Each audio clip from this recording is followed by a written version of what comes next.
សម្រាប់ថ្ងៃ14ពួកយើងបានសែនដកជើងធូបទាំងអស់គ្នារួចរាល់ហើយអញ្ចឹងពីកំឡុងពីថ្ងៃទី12ដល់15យើងអាចរៀបចំសែនដកយើងអាចរៀបចំកំប៉ុងជើងធូបយើងថ្មីបានទាំងឥឡូវនេះខ្ញុំពុំរៀបចំកំប៉ុងជើងធូបថ្មី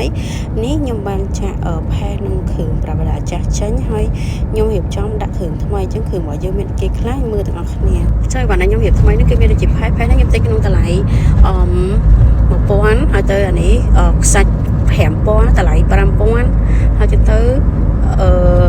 អានេះគឺជាគ្រាប់ធម្មជាតិគ្រប់មុខអញ្ចឹងមួយថងនឹង1000ទេទិញនៅកន្លែង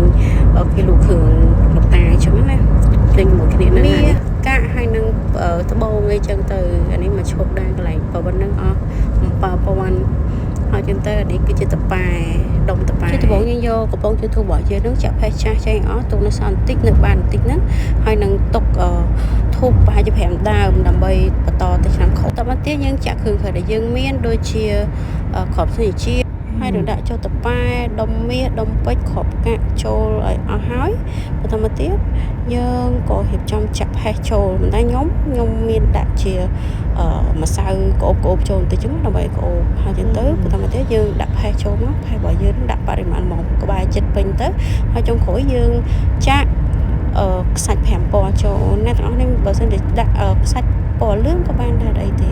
អានេះខ្ញុំដាក់ធូបដែលយើងទុក5ដើមមិញហ្នឹងធូបចាស់របស់យើងហ្នឹងបន្តទៅឆ្នាំក្រោយហើយកូនខ្ញុំនេះចេះជួចអីសម្អាតទៀត